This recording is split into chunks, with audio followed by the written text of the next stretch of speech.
सांख्य दर्शनम प्रथम अध्याय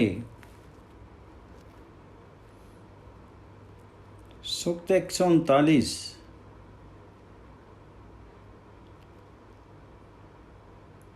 पुनः उक्त विषय को और स्पष्ट करते हैं।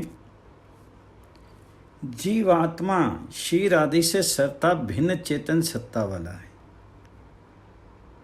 और जो ये प्रतीति है कि मैं स्थूल हूँ, अंधा हूँ, दुर्बल हूँ, बलवान हूँ, ये देहगत प्रतीति अविद्या अविवेक के कारण है, जो सामान्य रूप से शरीर इंद्रियों को ही आत्मा समझता है, क्योंकि प्रकृति और उसके समस्त विकार पंच महाभूत शरीर इंद्रिय आदि जड़ हैं। केवल दो ही तत्व चेतन हैं, एक जीवात्मा जो प्रत्येक शरीर में एक होता है, वे अनंत है। दूसरा चेतन तत्व परमात्मा है, जो सर्वव्यापक सर्वनियंता आदि और एक है। इसलिए जीवात्मा शरीर आदि इंद्रियों से सर्वथा अलग है। उक्त विषय में ही अन्य हेतु देते हैं। संघात अर्थात ये संपूर्ण जगत जीवात्मा के भोग और अपवर्ग के लिए ही रचा गया है। जैसे शैया अन्न फल आदि का उपभोग दूसरे के लिए ही होता है, स्वयं उपभोग कर ही नहीं सकते, क्योंकि वे जड़ हैं। भोक्ता चेतन जीवात्मा ही होता है। जैसे परमात्मा भी चेतन है, परंतु उसे किसी पदार्थ के भोगने की आवश्यकता नहीं, क्योंकि वह सब दृष्टि से परिपूर्ण है। भोग किसी की पूर्ति हेतु ही किया जाता है। जीवात्मा अपूर्ण है, वह शारीरिक शक्ति आदि को बढ़ाने के लिए भोगता है, जिससे शरीर हृष्ट पुष्ट और निरोग रहता है। दीर्घकालीन समाधि से ईश्वर को प्राप्त कर लें। पुनः उक्त विषय में अन्य हेतु देते हैं। जीवात्मा सत्य रज आदि त्रिगुणात्मक रूपक प्रकृति के धर्मों से रहित है, क्योंकि उसको नित्य शुद्ध और विकार रहित कहा है। प्रकृति विकार युक्त है और त्रिगुणात्मक है। सुख दुख आदि आत्मा के इच्छा अधीन स्वाभाविक धर्म है। भोजन शरीर के लिए होता है, परंतु जीवात्मा अविवेक के कारण अन्य के धर्मों को अपना समझ बैठता है, पाप पुण्य में फंस जाता है, जिससे वह सुख दुख का भोक्ता कहा जाता है। पुनः उक्त विषय में अन्य हेतु देते हैं। और इस प्रकृति निर्मित शरीर का अधिष्ठाता जैसे रथ का सारथी रथ से भिन्न होता है, वैसे ही जड़ शरीर का जीवात्मा रथी है, अधिष्ठाता है, और परमात्मा समस्त विश्व का अधिष्ठाता है। वह जीवात्मा उस समस्त विश्व का अधिष्ठाता इसलिए नहीं हो सकता, क्योंकि वह सीमित शक्ति वाला और एक देशी है। दूसरे जीव अनंत हैं, उनमें किसको अधिष्ठाता माना जाए, ये व्यवस्था नहीं हो सकती। इसलिए इस चराचर जगत का ब्रह्म ही अधिष्ठाता है। जीव शरीर के अधिष्ठाता हैं। पुनः अन्य हेतु देते हैं। इस संसार का भोक्ता होने से भी शरीर आदि से भिन्न है, क्योंकि भोग्य का कोई भोक्ता अवश्य चाहिए, नहीं तो भोग निष्प्रयोजन वाले ही हो जाएंगे। स्वयं भोक्ता इसलिए नहीं हो सकता कि भोग जड़ होता है, इसलिए भोक्ता होने से भी चेतन जीवात्मा की सत्ता सिद्ध होती है। पुनः उक्त विषय में ही कहते हैं। और मोक्ष प्राप्ति के लिए जीव में प्रवृत्ति देखी जाती है। जैसे रथी थकने पर रथ को त्याग कर विश्राम करता है, वैसे ही इस संसार का व शरीर का त्याग करके दुख अत्यंत निवृत्ति के लिए जीवात्मा प्रयत्न करता है। वह प्रयत्न चेतन तत्व में ही हो सकता है। जड़ शरीर व जड़ युक्त प्रकृति में नहीं। वह तो सुख दुख स्वभाव युक्त है, वह दूसरे को क्या मुक्त होने की प्रेरणा देगी।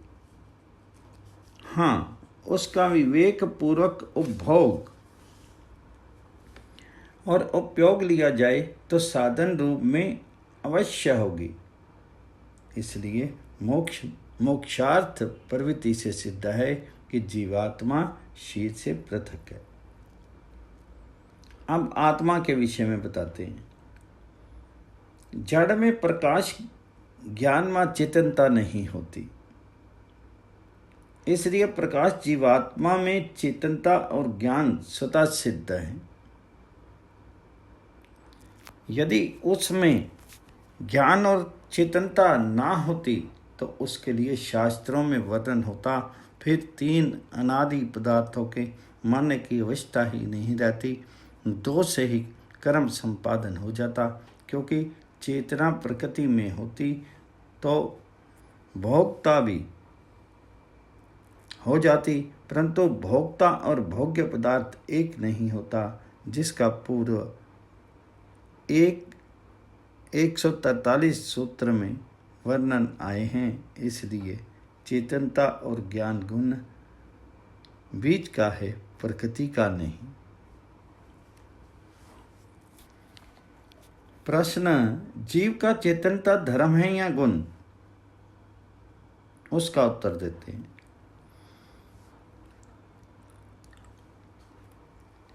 आत्मा सतोगुण आदि गुणों से रहित है, क्योंकि धर्मी की कल्पना गुणों से की जाती है। जहाँ कार्य कारण भाव होता है, परंतु चेतन तत्व त्रिगुणात्मक प्रकृति के गुणों से भिन्न है, इसलिए वह चेतनत्व धर्म वाला है, अर्थात चेतन स्वरूप है। आत्मा यदि चेतन स्वरूप ना हो तो उसका अस्तित्व ही समाप्त हो जावे, क्योंकि चेतन है, इसलिए ही वह आत्मा कहलाता है। उक्त विषय में अन्य हेतु देते हैं। आत्मा चेतन स्वरूप है, ये ना केवल युक्ति से ही सिद्ध है, अपितु शास्त्र प्रमाण से भी सिद्ध है। जैसा कि कहा है, साक्षी चेतन स्वरूप और सतोगुण आदि गुणों से रहित है, इसलिए श्रुति प्रमाण की अपेक्षा नहीं की जा सकती। और जो लोक में ऐसा व्यवहार होता है कि मैं ज्ञानवान हूँ अथवा जानता हूँ, ये प्रतीति साधारण रूप से अविवेक के कारण है, क्योंकि विवेक होने पर ही ज्ञानवान हूँ वह जानता है। इस प्रकार का अहंकार समाप्त हो जाता है, इसलिए चेतन स्वरूप आत्मा है, ज्ञान स्वरूप नहीं। दूसरे लौकिक व्यवहार की अपेक्षा श्रुति प्रमाण बलिष्ठ होता है, उससे उसका बोध हो जाता है। उक्त विषय में अन्य युक्ति देते हैं। सुषुप्ति और आदि अवस्थाओं का आत्मा साक्षी है, क्योंकि रात्रि में गाढ़ निद्रा की अनुभूति जागने पर होती है। प्रातःकाल उठ करके कहता है कि आज तो मैं अति सुखपूर्वक सोया, किसी प्रकार की बाधा नहीं आई। इससे कुछ विद्वान आत्मा को ज्ञान स्वरूप भी मानते हैं, परंतु ज्ञान चेतन के आश्रित ही रहता है। इसलिए आत्मा को ज्ञान स्वरूप ना कह करके चेतन स्वरूप ही कहना चाहिए, नहीं तो उपरोक्त श्रुति से बाद आएगा। ज्ञान स्वरूप का कथन साधारण अवस्था में कह दिया जाता है, अथवा ज्ञान स्वरूप व चेतन स्वरूप एक ही अर्थ में समझा जाए, नहीं तो ये प्रश्न उठेगा कि मुमुक्षु को जो प्रकृति पुरुष का विवेक व आत्म साक्षात्कार हो जाता है, इससे आत्मा को ज्ञान स्वरूप ना कहना उचित नहीं। इसका भी वही उत्तर है कि ज्ञान गुण है, जो गुणों में रहता है, सत्वादि गुण युक्त प्रकृति है। ज्ञान जड़ होने से प्रकृति का ही धर्म हो सकता है, चेतन का नहीं। आत्मा का धर्म चेतन स्वरूप है। हाँ, ज्ञान गुण का आश्रय चेतन तत्व ही है। दूसरे न्याय दर्शन में आत्मा को ज्ञान लिंग कहा है। वह ठीक है, क्योंकि लिंग से लिंगी का बोध होता है। इस आधार से ज्ञान को आत्मा की पहचान हेतु में दिया है। जहाँ कहीं भी इच्छा, प्रयत्न और ज्ञान आदि देखो, उसमें चेतन तत्व अवश्य समझो, नहीं तो आत्मा को इच्छा स्वरूप, द्वेष स्वरूप, सुख दुख स्वरूप भी कहना होगा। जो आत्मा से निमित्त से प्राप्त होते हैं, निमित्त हैं। अविवेक, अपने स्वरूप को भूल जाना,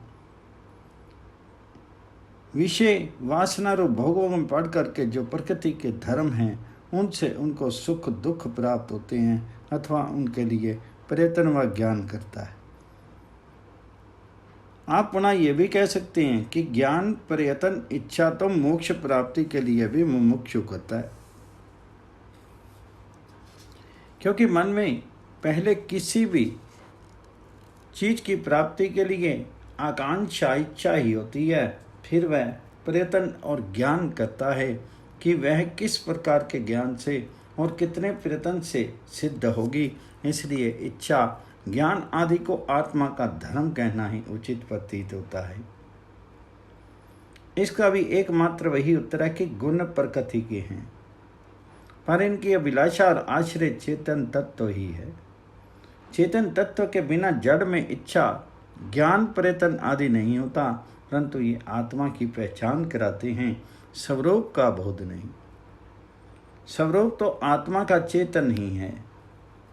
इसलिए न्याय और वैशेषिक ऋषियों ने इन इच्छा, प्रयत्न आदि को आत्मा का लिंग कहा है, ना कि तत्व रूप और चेतन स्वरूप मानने से ही श्रुतियों में विरोध भी नहीं होगा। ज्ञान स्वरूप मानने पर विरोध आएगा, वैसे विद्वानों की अपनी अपनी इच्छा। आप प्रत्येक शरीर में जीव भिन्न भिन्न हैं और वे बहुत हैं, इसका प्रतिपादन करते हैं। कोई संसार में जन्म शरीर धारण कर रहा है, कोई शरीर त्याग मर रहा है, कोई सुखी है, कोई दुखी है। इस प्रकार की व्यवस्था से जीवात्माएं बहुत हैं, ये सिद्ध होता है। यदि एक ही होता तो एक समय में ही सबका जन्म व मरण होता, सभी सुखी व दुखी होते, पर सब एक दूसरे से शीरधारी भिन्नत्व को प्राप्त हैं। एक जैसे सुखी दुखी जन्म व मर नहीं रहे। इससे सिद्ध है कि प्रत्येक के शरीर में एक ही आत्मा है, अनेक नहीं, और वे संख्या की दृष्टि से असंख्य हैं, एक नहीं। प्रश्न, चेतन ही उपाधि भेद से नाना भाव को प्राप्त हो जाएगा, अनेक मानने की क्या आवश्यकता है? इसका उत्तर देते हैं। एक आत्मा का अनेक शरीरों के साथ संबंध होता है। वर्तमान शरीर के नाश हो जाने पर भी आत्मा का नाश नहीं होता। जैसे घट के नाश होने पर आकाश का नाश नहीं होता। घट अनेकों टूटते बनते रहते हैं, आकाश ना टूटता है ना बनता है। ये सृष्टि उत्पत्ति से लेकर के अंत तक बना रहता है। आत्मा भी एक शरीर के जीर्ण शीर्ण होने पर उसे त्याग करके नया शरीर धारण कर लेता है। पुनः उसके पुराने होने पर फिर नए शरीर में प्रवेश हो जाता है। ना हन्यते हन्य माने शरीरे वासांसी जीर्णानि यथा विहाय नमाति गृहाति नरो अपरानी। गीता में कहा है कि शरीर के नाश होने पर आत्मा का नाश नहीं होता है। आत्मा वर्तमान शरीर को जीर्ण शीर्ण स्वीकार्य साधक न देख करके उसी प्रकार शरीर को त्याग करके नया शरीर धारण कर देता है। जैसे मनुष्य फटे पुराने कपड़ों को त्याग करके नए वस्त्र पहन लेता है। वैसे ही आत्मा को अजर अमर नित्य गुण युक्त कहा है। उसका जन्म मरण नहीं होता, परंतु कर्म के अनुसार भोग योनियों को प्राप्त होते रहने के कारण उसको जन्म मरण वाला कह दिया जाता है कि वह मर गया, बच्चे का जन्म हो गया इत्यादि। पुनः और स्पष्ट करते हैं, शरीर बदलता रहता है परंतु आत्मा नहीं बदलता, और ना ही एक परिच्छिन्न जीवात्मा सभी शरीरों से संबंध हो सकता है। प्रश्नोक्त विषय में अन्य हेतु देते हैं। इस प्रकार एक ही आत्मा को सभी शरीरों में माना जाए तो एक के ही मरण जन्म लेने व सुखी व दुखी होने पर सभी मरण जन्म लेने वाले तथा सुखी दुखी होने चाहिए। आपस में विरुद्ध धर्म वाले नहीं होने चाहिए, परंतु संसार में देखा ऐसा ही जा रहा है, कोई उत्पन्न हो रहा है तो कोई एक मर रहा है, एक सुखी है तो दूसरा दुखी। इससे यही सिद्ध होता है कि आत्मा सबके शरीरों में एक नहीं। हाँ, चेतन सत्ता की दृष्टि से सभी आत्माएं सभी प्राणियों में एक जैसी हैं, परंतु सब स्व स्व शरीर में पृथक पृथक। प्रश्न आशंका पूर्वक उक्त विषय को ही स्पष्ट करते हैं।